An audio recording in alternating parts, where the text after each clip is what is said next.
Assalamualaikum semuanya. Semoga kalian semua dalam keadaan sehat dan dilancarkan rezekinya. Amin ya robbal alamin. Alkisah, Abu Nawas dan keledainya pergi ke hutan mencari kayu bakar. Ketika hari sudah menjelang sore, ia pun memutuskan untuk pulang. Kali ini kayu yang didapatkan lumayan cukup banyak.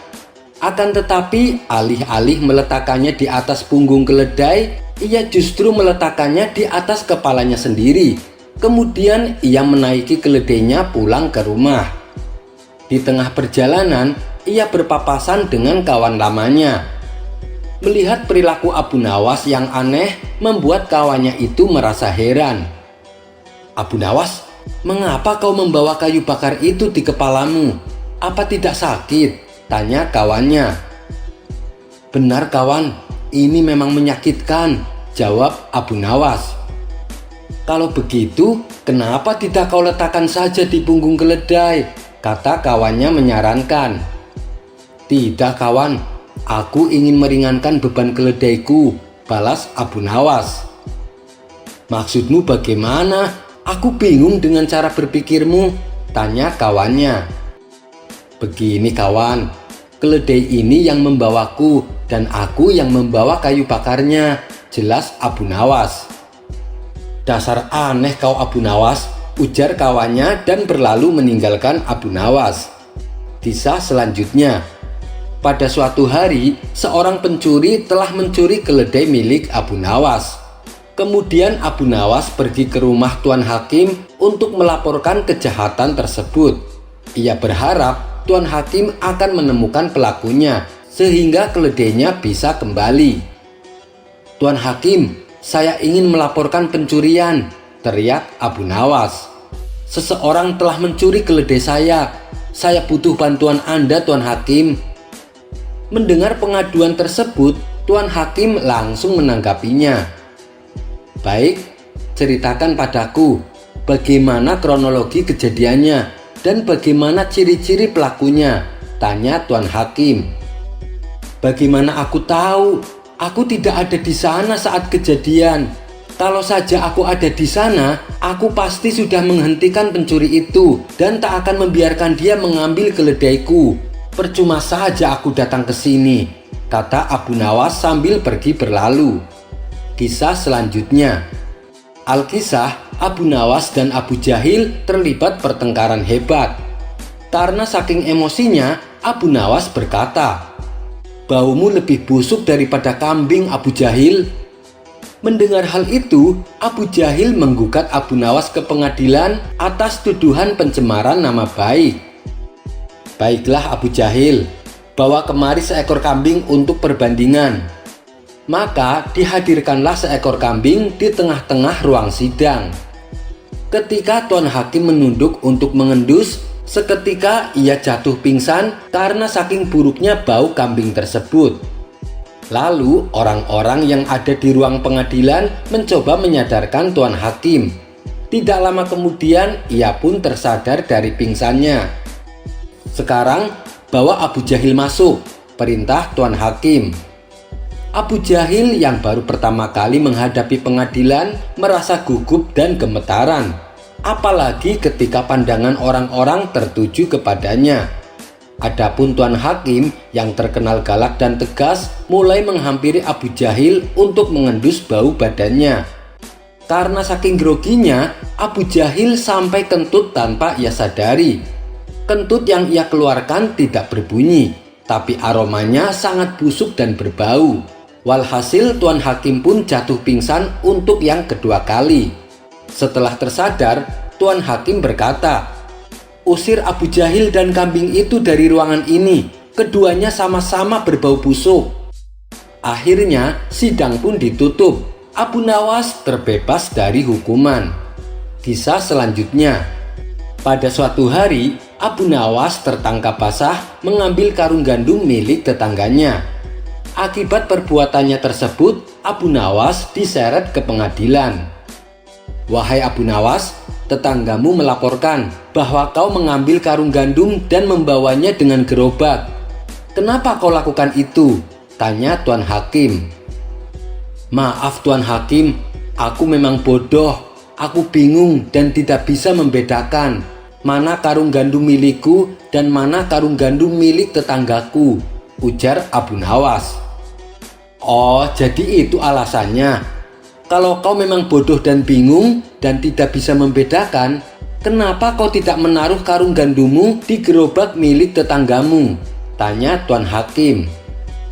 Aku memang bodoh Tuan Hakim, tapi aku tidak setolol itu, balas Abu Nawas. Kisah selanjutnya. Meskipun sudah diperingatkan berkali-kali oleh Abu Nawas, Abu Jahil masih saja tidak menghilangkan kebiasaan buruknya. Kebiasaan buruknya tersebut adalah minum minuman arak. Menurut anggapan Abu Jahil, minum minuman arak tak ubahnya seperti makan buah anggur. Tak perlu disalahkan, apalagi menghukuminya haram. Sebab minuman arak juga terbuat dari buah anggur. Suatu hari ketika Abu Nawas hendak ke masjid, ia kembali mendapati Abu Jahil sedang mabuk-mabukan di pinggir jalan. Kebetulan saat itu melintas para prajurit istana tengah berpatroli. Mereka pun segera menangkap Abu Jahil dan dibawa ke istana untuk mendapat hukuman. Hei Abu Jahil, kamu tidak ada kapok-kapoknya, selalu saja bikin kesalahan yang sama, bentak Baginda Raja. Memangnya ada yang salah dengan perbuatan saya? Protes Abu Jahil. Mabuk minuman keras di pinggir jalan, kau bilang tidak salah. Secara hukum agama saja sudah diharamkan, masih saja mengaku tidak salah, hardik Baginda Raja. Ampun Paduka yang mulia, sebelumnya izinkan saya membela diri, pinta Abu Jahil. Silahkan, apa pembelaanmu? Kata Baginda Raja. Saya akan membuktikan kalau minuman arak itu halal. Paduka tentu sudah tahu pembuatan minuman arak terbuat dari buah anggur dicampur air yang dikeringkan di bawah sinar matahari. Sekarang saya mau bertanya, apakah haram memakan buah anggur? Tanya Abu Jahil. Tidak haram, jawab Baginda Raja. Apakah haram jika setelah makan anggur kemudian minum air? Tanya Abu Jahil. Itu juga tidak haram, jawab Baginda Raja. Terus bagaimana jika setelah saya makan anggur dan minum air, lalu saya duduk di bawah sinar matahari? Tanya Abu Jahil. Tidak ada masalah, jawab Baginda Raja. Bila demikian, ketika adonan buah anggur dan air dijemur di bawah terik matahari, bagaimana ini bisa menjadi haram? Padahal tidak ada bedanya dengan yang tadi saya katakan, tutur Abu Jahil. Mendengar hal itu, Baginda Raja terdiam. Ia bingung harus berkata apa. Iya, tapi kan dalam ajaran agama kita mengharamkan minuman keras, ujar Baginda Raja. Jangan bicara soal hukum agama Paduka, kita pakai logika saja, balas Abu Jahil. Untuk kedua kalinya Baginda Raja tak bisa berkutik. Kemudian terlintas di benaknya untuk meminta bantuan Abu Nawas. Baiklah Abu Jahil, sebelum aku memutuskan kamu salah atau tidak, aku akan panggil Abu Nawas kemari, kata Baginda Raja. Maka beberapa pengawal istana diperintah Baginda Raja untuk menjemput Abu Nawas. Singkat cerita, datanglah Abu Nawas menghadap Baginda Raja. Ada apa Paduka? Kenapa Paduka terlihat kebingungan? Tanya Abu Nawas. Baginda Raja pun lalu memberitahu tentang masalah yang sedang dihadapinya. Oh, itu sih gampang Paduka, sahut Abu Nawas. Kemudian Abu Nawas menghampiri Abu Jahil dan meminta dia untuk mengulangi pertanyaannya. Dengan penuh percaya diri, Abu Jahil mulai bertanya. Begini Abu Nawas, tentu kamu sudah tahu Pembuatan minuman arak terbuat dari buah anggur yang dicampur air kemudian dikeringkan di bawah sinar matahari. Sekarang saya mau bertanya, apakah haram saya memakan buah anggur? Tanya Abu Jahil. Tidak haram, jawab Abu Nawas. Apakah haram jika setelah makan anggur kemudian minum air? Tanya Abu Jahil. Itu juga tidak haram, jawab Abu Nawas. Baik, terus bagaimana jika setelah saya makan anggur dan minum air, lalu saya duduk di bawah sinar matahari? Tanya Abu Jahil. Tidak ada masalah, jawab Abu Nawas. Bila demikian, ketika adonan buah anggur dan air dijemur di bawah terik matahari, bagaimana ini bisa menjadi haram? Padahal tidak ada bedanya dengan yang tadi saya katakan, tutur Abu Jahil. Wahai Abu Jahil, sebelum aku menjawab pertanyaanmu, aku akan tanya terlebih dahulu. Jika segenggam tanah aku lemparkan di rambut kepalamu, apakah berbahaya? Tanya Abu Nawas. Tentu saja tidak, jawab Abu Jahil. Lalu tanah yang ada di rambut kepalamu aku siram dengan air. Apakah menyebabkan rasa sakit?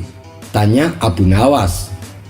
Tentu saja tidak, Abu Nawas, jawab Abu Jahil. Baik, setelah apa yang menimpamu, kemudian kamu berjemur di bawah sinar matahari.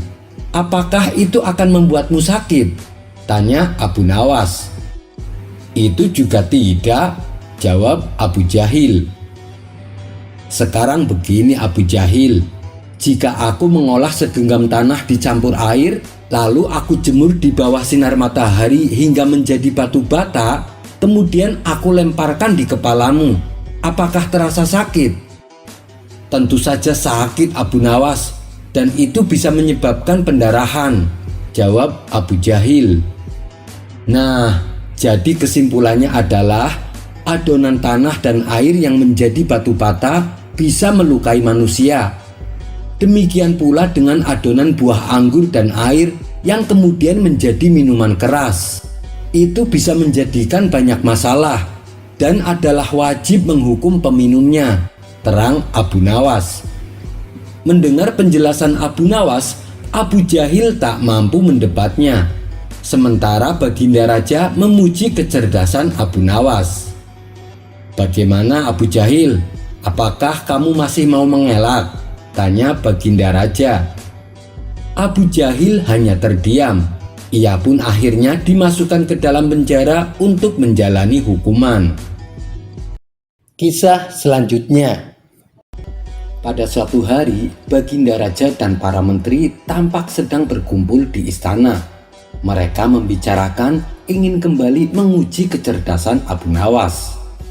Paduka yang mulia, untuk menghadapi Abu Nawas, sebaiknya kita minta bantuan seorang ulama yang ilmunya lebih tinggi dan cerdas, saran salah satu menteri. Dulu saya pernah melakukannya, tapi ternyata tebakan dari sang ulama dengan mudah dijawab Abu Nawas, balas Baginda Raja. Begini Paduka, saya punya kenalan ulama dari negeri seberang. Beliau lebih cerdas dan berilmu tinggi. Saya kira dia bisa mengalahkan Abu Nawas, timpal sang menteri. Baiklah, hadapkan segera ulama itu ke istana, perintah Baginda Raja. Esok harinya, sang menteri mengajak ulama tersebut datang ke istana menghadap Baginda Raja. Wahai Tuan Syekh, saya membutuhkan bantuan Anda. Apakah Anda bisa membantuku? Kata Baginda Raja. Siap Paduka yang mulia, kiranya bantuan apakah yang bisa hamba berikan? Tanya sang ulama. Adakah kamu punya pertanyaan sulit yang jawabannya tidak mudah ditebak? Kata Baginda Raja. Oh itu, saya punya tebakan yang sampai saat ini belum ada yang bisa menjawabnya. Maukah Padukaku beritahu? Balas sang ulama. Iya, beritahu saya, apa tebakannya? Sahut Baginda Raja. Apa yang lebih jahat dari setan? Kata sang ulama.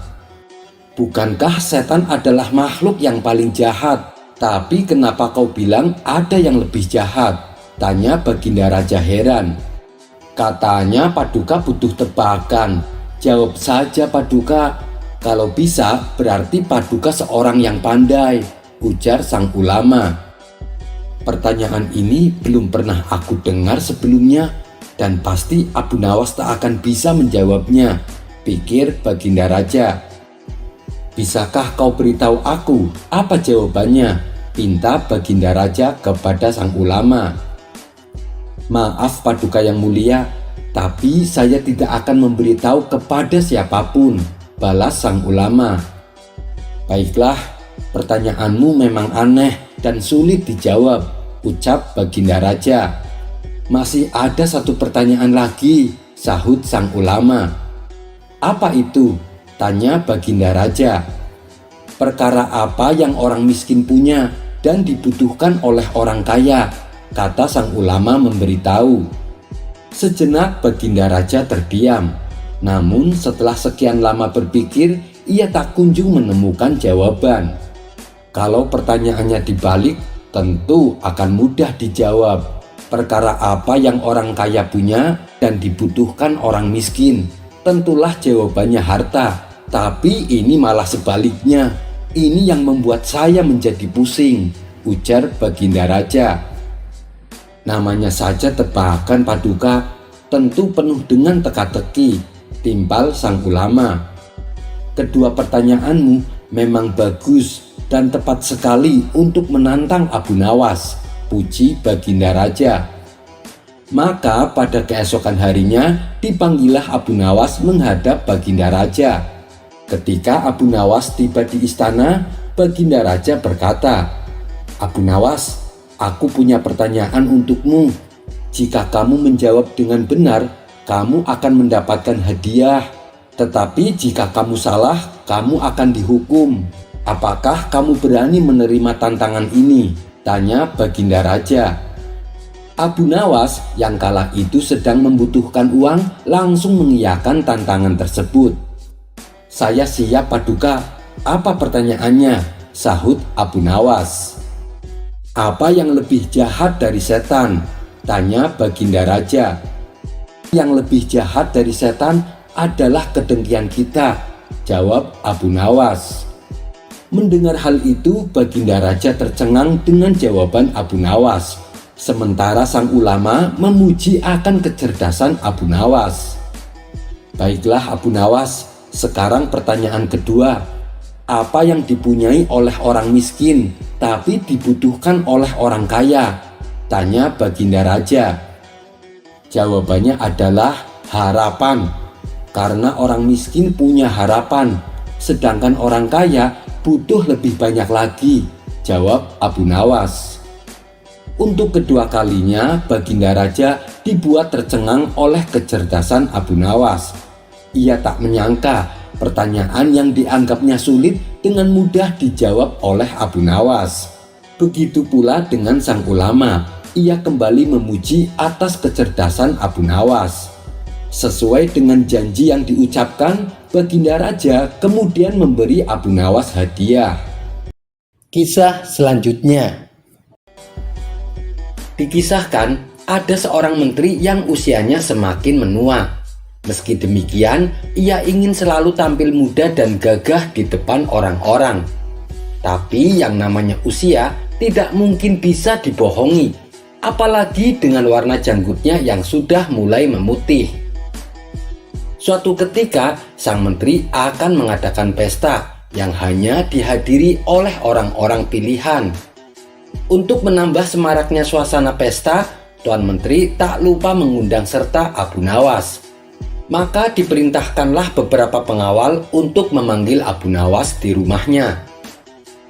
Sesampainya di rumah Abu Nawas, salah satu pengawal berkata, Tuan Abu, nanti malam Anda diundang pesta di rumah Tuan Menteri.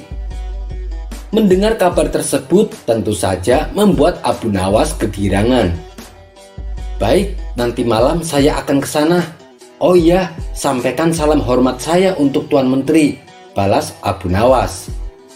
Asik, Nanti malam saya akan menyantap hidangan yang lezat, batin Abu Nawas.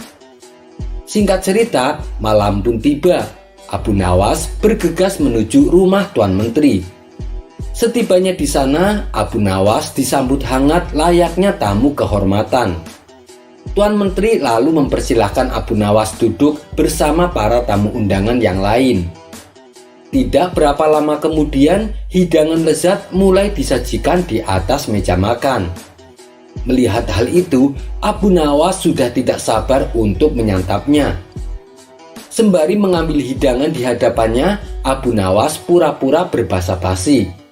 "Ngomong-ngomong, pesta dalam rangka apa ini? Jangan-jangan Tuan Menteri naik jabatan ya?" tanya Abu Nawas. "Bukan Abu Nawas, hanya pesta syukuran kecil-kecilan untuk menyambut tanggal hari kelahiran saya," jawab Tuan Menteri. "Oh, pantesan," balas Abu Nawas. "Pantesan kenapa Abu Nawas?" tanya Tuan Menteri penasaran. "Pantesan hidangannya enak-enak dan Tuan Menteri juga terlihat gagah dan berwibawa," puji Abu Nawas. "Kamu bisa saja Abu Nawas," balas Tuan Menteri tersipu malu. Saat tengah asik menyantap hidangan, tiba-tiba salah satu tamunya berkata, "Maaf Tuan Menteri, janggut Tuan Menteri mulai beruban. Mungkin akan lebih indah bila Tuan Menteri mengecat janggutnya menjadi hitam." Mendengar itu, Tuan Menteri yang tadinya berseri-seri mendadak berubah menjadi emosi. "Kurang ajar kamu. Kau pikir aku sudah tua bangka? Kamu menghina saya," bentak Tuan Menteri.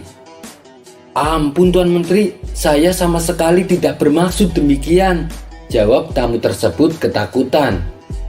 "Pengawal, tangkap orang ini dan masukkan ke dalam penjara selama 3 hari, perintah Tuan Menteri kepada para pengawalnya. Dengan sigap para pengawalnya langsung menyeret tamu tersebut untuk dimasukkan ke dalam penjara. Ternyata kemarahan Tuan Menteri tidak berhenti sampai di situ. Ia lantas bertanya kepada tamu undangan yang lain. "Apakah kamu lihat ada uban di janggutku?" tanya Tuan Menteri. Karena takut dihukum, tamu yang ditanya kali ini menjawab dengan berkata bohong. "Hampir tidak ada Tuan Menteri," jawabnya. "Apa maksudmu dengan hampir? Pengawal, seret orang ini ke dalam penjara," teriak Tuan Menteri. Tamu kedua pun dibawa oleh pengawal untuk dimasukkan ke dalam penjara. Atas kejadian ini, suasana pesta yang tadinya meriah kini berubah jadi menegangkan. Untuk ketiga kalinya, Tuan Menteri mengajukan pertanyaan yang sama kepada tamu selanjutnya. "Apa kau lihat ada uban di janggutku?" tanya Tuan Menteri. Karena takut dihukum seperti kedua tamu sebelumnya, tamu kali ini menjawab dengan berkata bohong. "Sama sekali tidak ada Tuan, bahkan janggut Tuan terlihat hitam dan indah," jawab tamu yang ketiga. "Kamu pembohong," bentak Tuan Menteri. "Pengawal, berikan ia 10 cambukan di punggungnya dan kemudian penjarakan dia selama sebulan," perintah Tuan Menteri. Akhirnya Tuan Menteri menoleh ke arah Abu Nawas. Tapi Abu Nawas terlihat asik menyantap makanan, seolah sedang tidak terjadi apa-apa. "Apa kau melihat uban di janggutku?" tanya Tuan Menteri. Abu Nawas yang sedang asik menyantap makanan tidak menghiraukan pertanyaan Tuan Menteri. "Hei Abu Nawas, aku bertanya kepadamu," bentak Tuan Menteri. Mendengar namanya disebut, Abu Nawas pun menoleh ke arah Tuan Menteri dan menghentikan makannya untuk sementara. "Maaf Tuan Menteri, Tuan bertanya kepada saya," sahut Abu Nawas. "Iya, saya bertanya kepadamu, apa kau melihat uban di janggutku?" tanya Tuan Menteri. "Sebenarnya saya ingin menjawabnya Tuan Menteri, tapi saya buta warna, jadi saya tidak tahu mana warna hitam dan mana warna putih," ucap Abu Nawas. Ia pun kembali meneruskan makannya. Jawaban Abu Nawas yang singkat tapi menggelikan membuat Tuan Menteri tertawa terpingkal-pingkal. Wajahnya yang tadi penuh emosi seketika redam dan kembali tenang. Untuk mencairkan suasana, Setelah Abu Nawas selesai makan, ia menceritakan beberapa kisah lucu yang membuat seisi ruangan penuh gelak tawa. Kisah selanjutnya. Abu Nawas memang dikenal memiliki kecerdasan dan kecerdikan. Ia juga sering membantu menyelesaikan masalah orang-orang di sekitarnya. Namun, sungguh berbeda di kehidupan rumah tangganya. Abu Nawas mungkin dapat dikategorikan sebagai seorang suami yang takut pada istrinya. Bagaimana tidak? Karena hampir setiap hari Abu Nawas diomelin oleh istrinya. Itu lantaran perilaku Abu Nawas sendiri yang sering pulang larut malam. Karena sikapnya yang sudah kelewatan itu, istrinya menjadi sangat jengkel. Meskipun seringkali diomelin, Abu Nawas tetap saja tidak berubah. Ia masih saja sering pulang larut malam. Dan untuk menghindari amukan istrinya, setiap kali pulang malam, Abu Nawas memasuki rumah melalui jendela. Hingga akhirnya sang istri berencana untuk membuat jera Abu Nawas. Ia tidak akan lagi mengomelinya, namun langsung memukulinya pakai tongkat kayu. Sang istri berharap dengan cara itu Abu Nawas menjadi kapok. Singkat cerita, di malam yang larut Abu Nawas belum pulang ke rumah. Sang istri tahu kalau Abu Nawas pasti akan masuk rumah dengan cara menyelinap lewat jendela. Ia pun sudah menunggu Abu Nawas dengan memegang pentungan kayu. Sang istri akan berpura-pura menyangka Abu Nawas sebagai pencuri karena masuk rumah lewat jendela. Dan untuk melancarkan aksinya itu, sang istri sengaja mematikan semua lampu rumahnya. Waktu semakin larut, namun Abu Nawas belum juga pulang. Sang istri yang sudah mengantuk itu tiba-tiba dikejutkan dengan suara yang datang dari balik jendela rumahnya. Nah, itu dia sudah pulang, geram sang istri. Padahal yang mencoba memasuki rumahnya lewat jendela adalah seorang pencuri. Sang istri menduga jika yang datang adalah Abu Nawas. Dengan membawa pentungan di tangannya, ia pun langsung bergegas mendekati jendela dan bersiap untuk memukulnya. Dari balik jendela, pencuri itu mulai memasuki rumah Abu Nawas. Tanpa ingin berlama-lama, sang istri langsung melayangkan pentungan ke arah si pencuri, hingga pencuri itu jatuh tersungkur ke lantai. "Ampun, ampun!" teriak si pencuri. Namun istri Abu Nawas tetap saja memukulinya dengan pentungan. Setelah beberapa saat, istrinya mulai tersadar. Ia merasa suara minta ampun orang yang dipentungnya bukanlah suara suaminya. Karena merasa penasaran, akhirnya sang istri menghidupkan lagi lampu rumahnya. Sehingga tampak jelas bahwa orang tersebut memang bukanlah suaminya, melainkan orang lain yang hendak mencuri di rumahnya. Si pencuri terlihat pingsan dan penuh luka lebam akibat pentungan istri Abu Nawas. Sontak sang istri langsung berteriak tidak karuan meminta tolong. "Tolong, ada pencuri!" Teriakan istri Abu Nawas ternyata membangunkan warga sekitar. Mereka langsung bergegas menuju rumah Abu Nawas dengan cepat. Setibanya di rumah Abu Nawas, para warga melihat si pencuri sudah pingsan dalam keadaan babak belur. Mereka pun kagum dengan keberanian istri Abu Nawas. "Maaf, aku tidak bermaksud menyakitinya, apalagi sampai separah ini. Aku sudah keliru," kata istri Abu Nawas kepada warga yang datang. "Keliru? Keliru bagaimana maksudnya?" tanya salah seorang warga heran. "Tadi ia masuk melalui jendela. Aku kira itu suamiku yang sering pulang malam, makanya langsung saya pentung. Enggak taunya itu pencuri beneran," jelas istri Abu Nawas. Tidak lama kemudian Abu Nawas pun pulang. Ia kaget, wajahnya menjadi pucat melihat banyak orang di rumahnya. Dirinya khawatir telah terjadi sesuatu kepada istrinya. Ia pun langsung berlari mendekati kerumunan warga di rumahnya. Kemudian ada salah seorang warga yang menceritakan kejadian sebenarnya.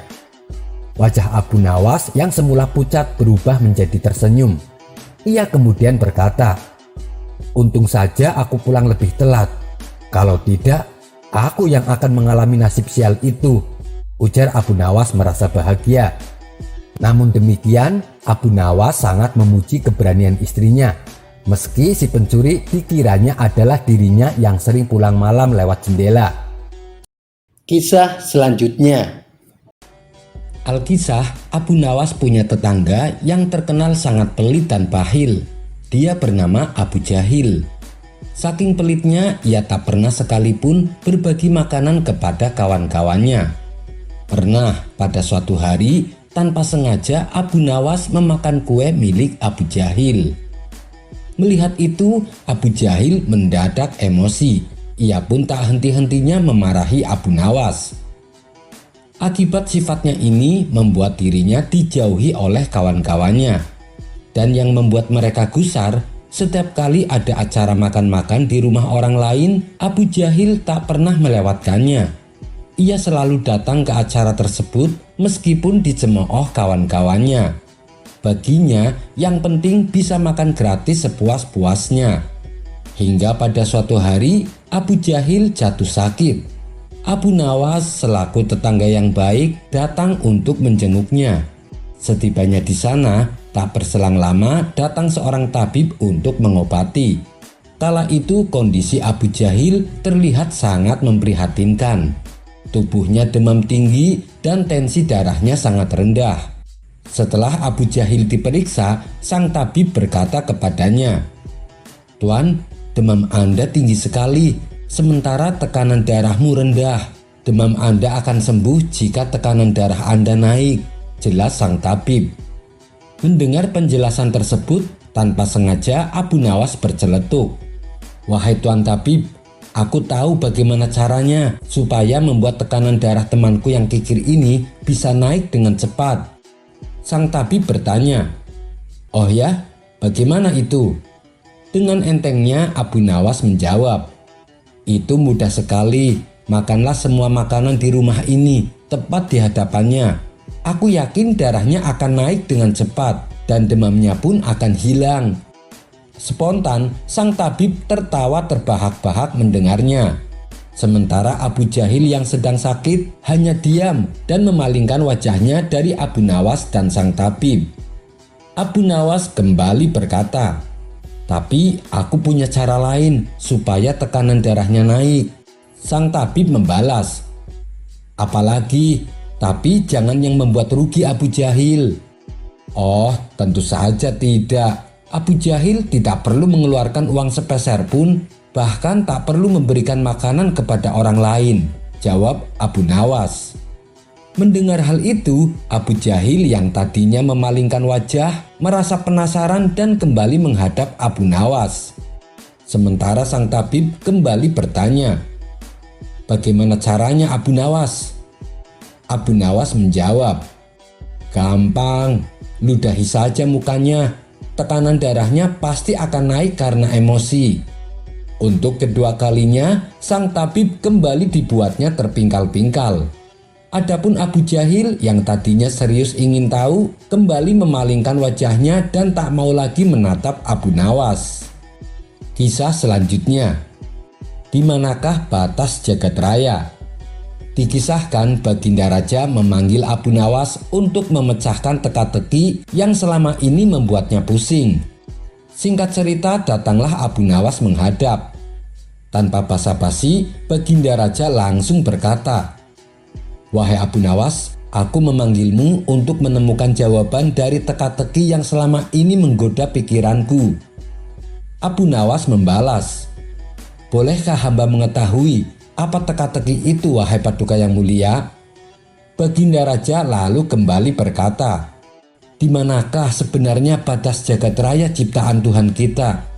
Tanpa pikir panjang dan ragu-ragu, Abu Nawas langsung menjawabnya, "Di dalam pikiran, wahai Paduka yang mulia." Kemudian Abu Nawas menjelaskan lebih rinci. Ketidakterbatasan itu ada karena adanya keterbatasan.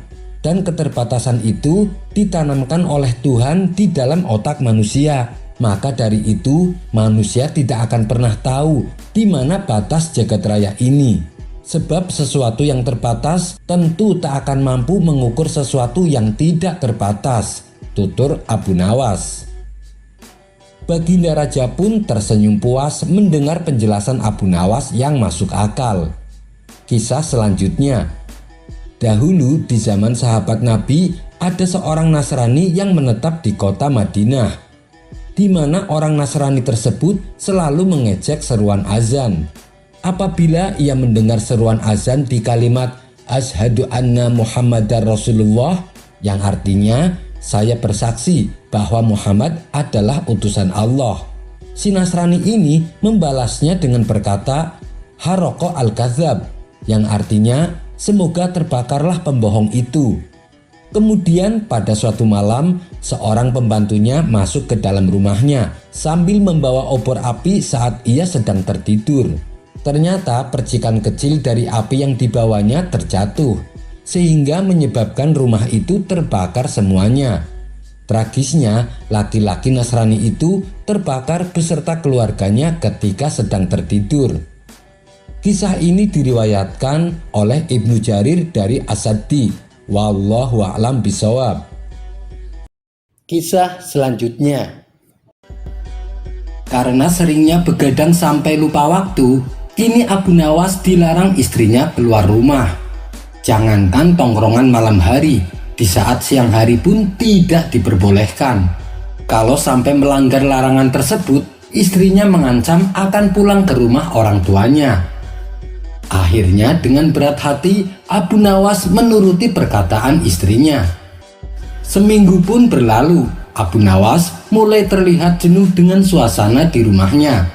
Dan untuk mengusir kejenuhannya, Abu Nawas melakukan aktivitas membelah kayu-kayu yang ia dapatkan dari hutan. Suatu hari, sang istri berkata kepadanya, "Wahai suamiku, rasanya aku ingin makan daging ayam, pergilah ke pasar untuk membelinya." Kesempatan ini tak disia-siakan Abu Nawas. Ia pun segera mengabulkan permintaan istrinya. "Tapi awas, jangan sampai tongkrongan dengan kawan-kawanmu," ancam sang istri.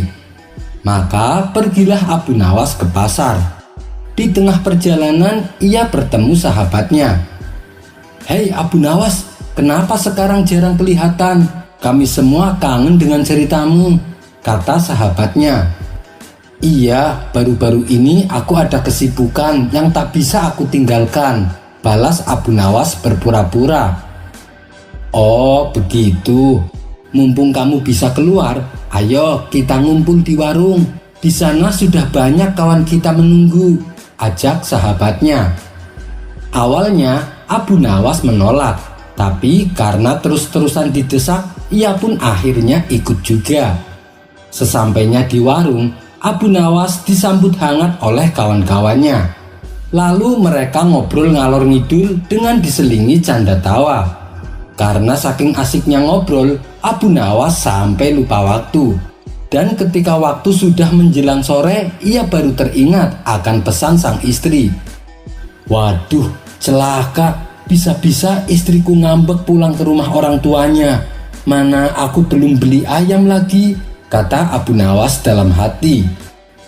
"Hei Abu Nawas, kenapa kau terlihat gelisah?" tanya kawannya. "Aku lupa belum beli ayam. Kira-kira jam segini masih ada yang buka enggak ya?" kata Abu Nawas kebingungan. "Jangan khawatir, aku punya banyak ayam di rumah," balas kawannya.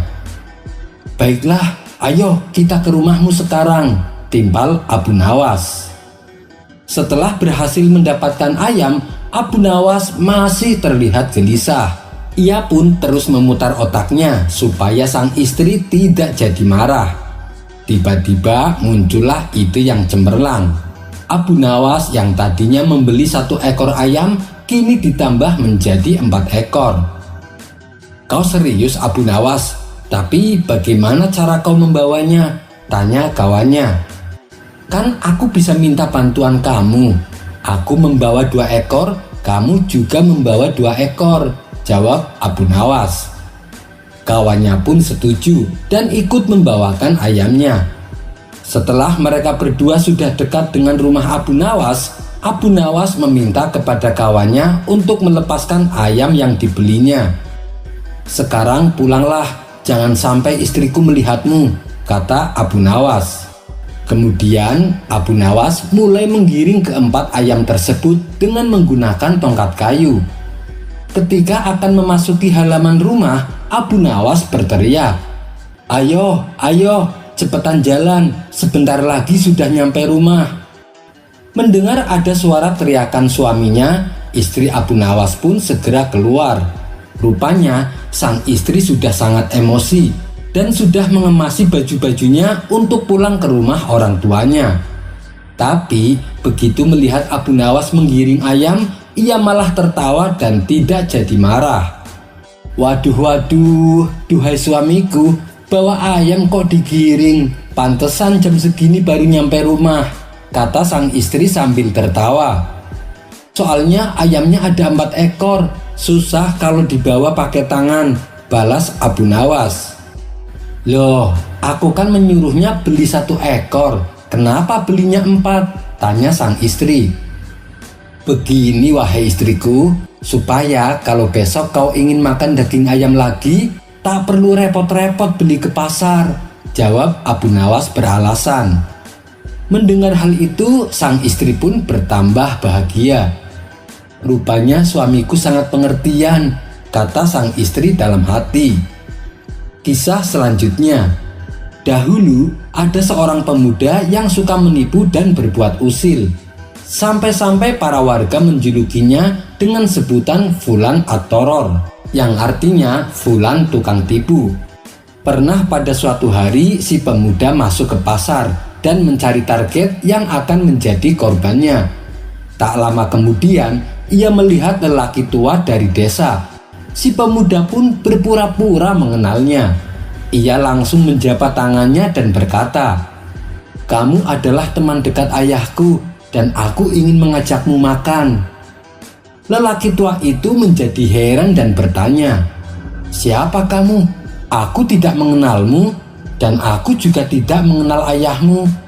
Si pemuda pun menjawab, "Kamu itu sebenarnya teman dekat ayahku. Barangkali kamu lupa. Tapi aku tidak lupa dan aku ingin mengajakmu makan." Meskipun lelaki tua itu masih kebingungan, ia dengan senang hati menerima tawaran tersebut. Lalu oleh si pemuda, ia diajak masuk ke sebuah warung makan. Setelah selesai menyantap makanannya, si pemuda sengaja menyisakan 2 suap nasi di piringnya. Ia pun keluar warung dengan alasan ingin buang air kecil. Tetapi sekian lama ditunggu, si pemuda tak kunjung balik. Lelaki tua itu pun baru menyadari kalau dirinya telah ditipu oleh si pemuda. Terpaksa ia yang harus membayar makanannya. Itulah salah satu penipuan yang sering dilakukan oleh si pemuda. Suatu ketika, si pemuda jatuh sakit dan ia merasa hidupnya tidak akan lama lagi. Dan saat menjelang kematiannya, si pemuda menyewa 2 orang dengan bayaran masing-masing 1 dinar. Si pemuda lalu berpesan kepada 2 orang tersebut, "Nanti ketika kalian mengusung jenazahku, katakanlah kalau aku ini orang soleh dan baik. Jangan berhenti mengatakan itu sampai aku selesai dikubur." Ketika si pemuda benar-benar telah meninggal dunia, 2 orang yang disewanya itu mengusung jenazahnya dan berkata, "Sebaik-baik orang adalah orang ini. Ia adalah orang yang baik dan soleh." Kedua orang itu tak henti-hentinya berkata demikian hingga acara pemakaman si pemuda selesai dilaksanakan. Tak berapa lama setelah ia dimakamkan, malaikat Mungkar dan Nakir masuk ke dalam kuburnya untuk memberi pertanyaan. Tiba-tiba kedua malaikat itu mendengar sebuah seruan, "Hai para malaikatku, tinggalkan hambaku. Sesungguhnya hambaku hidup dengan tipuan dan ia meninggal dengan tipuan pula." Akhirnya si pemuda diampuni oleh Allah berkat kesaksian 2 saksi, meskipun keduanya hanya orang bayaran.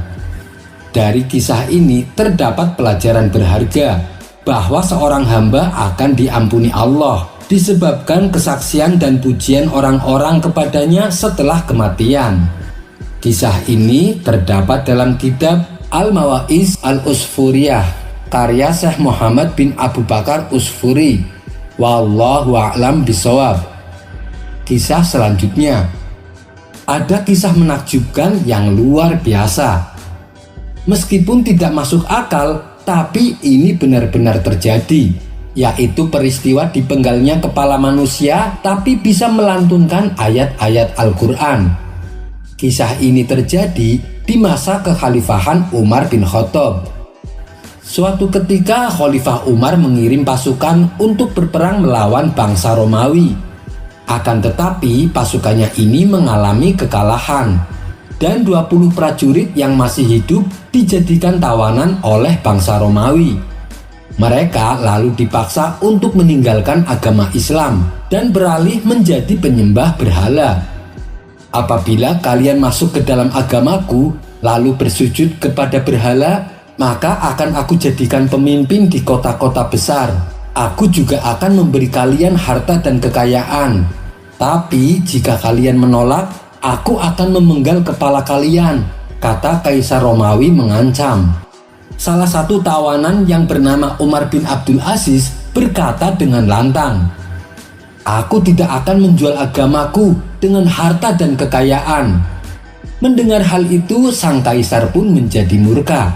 Ia lalu menyuruh prajuritnya untuk memenggal kepala Umar bin Abdul Aziz. Maka dibawalah Umar bin Abdul Aziz ke tengah lapangan dengan disaksikan banyak orang. Ketika kepalanya putus dipenggal, peristiwa menakjubkan terjadi. Kepala Umar bin Abdul Aziz yang sudah terputus menggelinding dan memutari lapangan sebanyak 3 kali seraya melantunkan ayat Al-Quran. "Wahai jiwa-jiwa yang tenang, kembalilah kepada Tuhanmu dengan hati yang ridho dan diridhoinya. Masuklah menjadi golongan hamba-hambaku, masuklah ke dalam surgaku."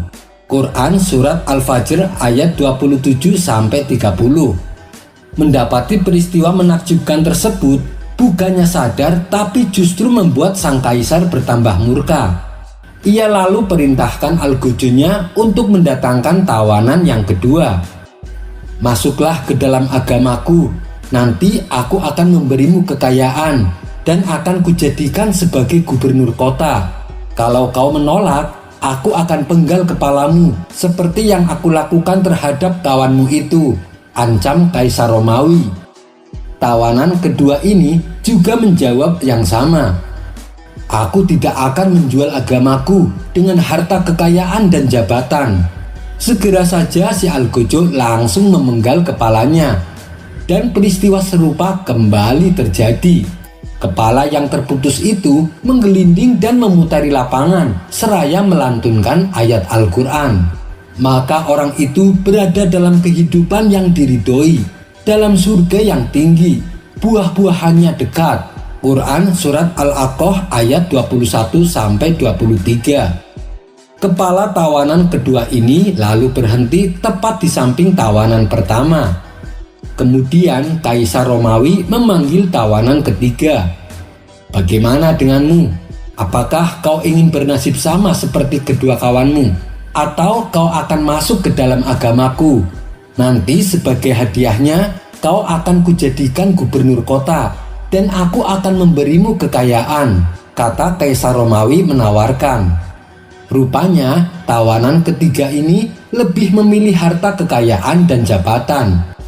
"Baiklah, saya akan meninggalkan agama Islam dan memeluk agama Paduka," jawab tawanan ketiga. Mendengar hal itu, sang kaisar pun senang. Lalu ia berkata kepada penasehat istana, "Tulislah dia dalam daftar, beri dia kekayaan, dan angkat dia jadi gubernur kota."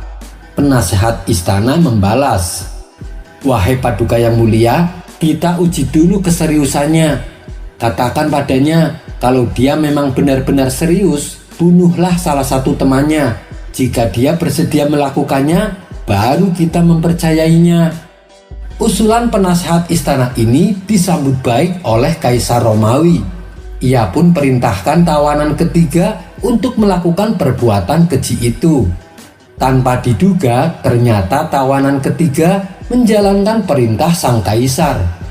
tawanan ketiga tega membunuh kawannya sendiri demi sebuah jabatan dan kekayaan. Melihat kejadian itu, sang kaisar pun merasa bangga dan perintahkan penasehat istana untuk menulis namanya dalam daftar. Akan tetapi penasehat istana menolak perintah tersebut. "Tunggu dulu yang mulia, ini tidak masuk akal dan bukan keputusan bijaksana untuk mempercayainya. Temannya sendiri saja tega dibunuhnya, padahal dia telah berkawan sejak kecil. Suatu saat nanti, kalau dia berkuasa, dia pasti juga akan tega menghancurkan kerajaan ini," kata penasehat istana menjelaskan. Penjelasan tersebut membuat sang kaisar bimbang. "Benar juga apa yang kau katakan, lalu apa yang harus kita lakukan terhadapnya?" tanya Kaisar Romawi. "Bunuh saja dia," jawab penasehat istana. Akhirnya tawanan ketiga dipenggal kepalanya sampai putus. Kemudian kepalanya menggelinding dan memutari lapangan seraya melantunkan ayat Al-Quran. "Apakah kamu hendak merubah nasib orang-orang yang telah pasti ketentuan azab atasnya? Apakah kamu akan menyelamatkan orang yang berada dalam api neraka?" Quran Surat Az-Zumar ayat 19. Anehnya, kepala tawanan ketiga terpisah dengan kedua kepala tawanan sebelumnya.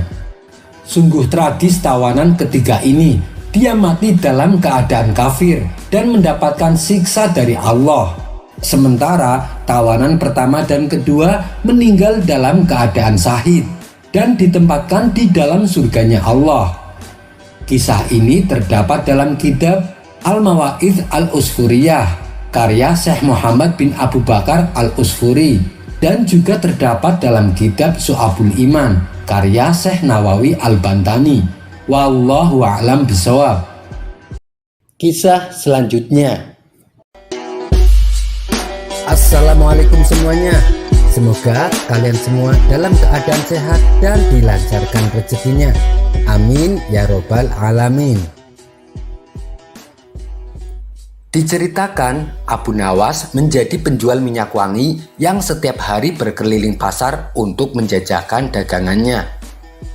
Abu Nawas terkenal di tengah masyarakat sebagai penjual minyak wangi yang lucu. Ia sering membuat lelucon yang membuat orang-orang merasa terhibur.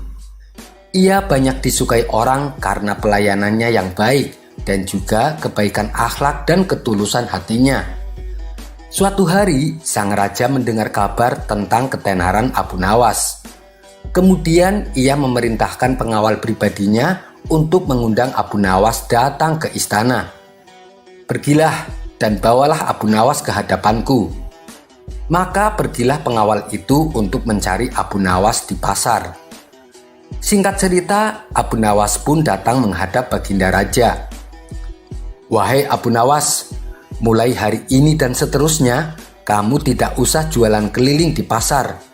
Kau akan bekerja di istanaku, memberi minuman untuk para tamuku. Setelah itu, kau duduk di sampingku dan menceritakan leluconmu untukku," titah baginda raja. "Baik, Paduka yang mulia," jawab Abu Nawas dengan hati berbunga-bunga. Maka pulanglah Abu Nawas dan ia menceritakan kabar gembira kepada istrinya bahwa ia akan menjadi pelayan istana. Keesokan harinya, Abu Nawas ke istana dengan mengenakan pakaian terbaiknya. Ia memasuki ruangan yang telah dipenuhi oleh para tamu sang raja. Abu Nawas memulai pekerjaannya membagikan minuman untuk tamu raja. Setelah itu, ia duduk di samping raja untuk menceritakan kisah hikayat leluconnya. Semua tamu undangan tertawa terbahak-bahak mendengar cerita Abu Nawas. Raja pun menjadi sangat terhibur. Pada akhirnya, setelah menerima upah, maka ia pulang ke rumahnya. Begitulah keadaan Abu Nawas untuk beberapa waktu yang cukup lama. Sampai suatu hari, sang pengawal pribadi baginda raja merasa cemburu akan kedekatan Abu Nawas dengan sang raja. Setelah Abu Nawas menjalankan tugasnya sebagai pelayan istana, maka pulanglah ia ke rumah. Dan ternyata pengawal tersebut mengikutinya. Kemudian ia berkata, "Hei Abu Nawas, ketahuilah Baginda Raja sangat terganggu dengan bau mulutmu." Maka Abu Nawas pun terkejut dan bertanya kepadanya, "Lalu apa yang harus saya lakukan agar tidak menyakiti raja dengan bau mulut saya?" Si pengawal berkata, "Saat kau berbicara di depan raja, sebaiknya kau tutupi mulutmu dengan tangan." "Oh, baiklah," jawab Abu Nawas. Ketika pagi telah tiba dan matahari mulai menampakkan sinarnya, pergilah Abu Nawas ke istana sebagaimana kebiasaannya. Ia memberi minum para tamu raja, kemudian duduk di samping raja. Abu Nawas melanjutkan tugasnya bercerita kisah-kisah yang lucu. Namun kali ini Abu Nawas bercerita sambil menutupi mulutnya dengan tangan. Baginda Raja menjadi tersinggung. Begitu pula dengan para tamunya. Setelah Abu Nawas pulang, maka Baginda Raja berkata kepada pengawal setianya, "Sikap Abu Nawas hari ini membuatku tersinggung. Apalagi ia lakukan di depan para tamu-tamuku." Si pengawal pribadinya membalas, "Maaf Paduka, saya takut jika saya memberitahu Paduka, maka Paduka akan memotong kepala saya." Baginda Raja berkata, "Katakanlah yang sesungguhnya, maka kau akan aman." Pengawal itu kembali berkata, "Kata Abu Nawas sangat terganggu dengan bau mulut Paduka." Mendengar itu Baginda Raja menjadi murka. "Kurang ajar, dia berani menghinaku." Esok paginya, seperti biasa Abu Nawas datang ke istana untuk melakukan tugasnya. "Hei Abu Nawas, hari ini kau tidak usah bercerita, ada tugas lain untukmu. Sekarang juga berikan kado hadiah ini ke rumah Tuan Ali," titah Baginda Raja. "Baik Paduka yang mulia," jawab Abu Nawas. Ia pun lalu meninggalkan istana untuk mengantarkan kado hadiah tersebut. Ternyata pengawal yang dengki kepada Abu Nawas diam-diam mengikutinya. "Hei Abu Nawas, tunggu!" teriaknya sambil berlari mengejar Abu Nawas. "Kamu dapat tugas apa dari Baginda Raja?" tanya si pengawal kemudian. "Saya disuruh mengantar kado hadiah ini ke rumah Tuan Ali," balas Abu Nawas. Aneh, padahal kemarin Baginda murka dengan Abu Nawas, tapi sekarang ia malah diberi kepercayaan untuk memberikan kado hadiah untuk Tuan Ali, pikir pengawal tersebut. "Sini, biar aku saja yang mengantarkannya. Aku lebih berhak daripada kamu," kata si pengawal sambil merebut paksa kado hadiah tersebut. Abu Nawas berusaha mencegahnya, tapi ia tak kuasa. Kemudian si pengawal pergi ke rumah Tuan Ali untuk memberikan kado hadiahnya. Setelah kado tersebut diterima Tuan Ali melihat di dalamnya ada surat yang bertuliskan, siapa saja yang mengantarkan kado ini penggal kepalanya. Ternyata Tuan Ali adalah seorang algojo kerajaan. Maka ditangkaplah pengawal tersebut dan dipenggal kepalanya. Hari berikutnya Abu Nawas kembali datang ke istana untuk melakukan tugasnya. Baginda Raja pun kaget melihat Abu Nawas masih hidup. "Wahai Abu Nawas, saya ingin bertanya kepadamu," tanya Baginda Raja. "Silahkan Paduka yang mulia," jawab Abu Nawas. "Kenapa kamu kemarin bercerita dengan menutupi mulutmu pakai tangan?" tanya Baginda Raja. "Ampun Paduka yang mulia," kata pengawal pribadi Paduka, "Paduka sangat terganggu dengan bau mulut saya, dan saya disarankan untuk menutupi mulut saya dengan tangan saat saya berbicara di depan Paduka," ujar Abu Nawas. Baginda Raja kebingungan dengan pengakuan Abu Nawas yang berbeda dengan apa yang diceritakan pengawal pribadinya.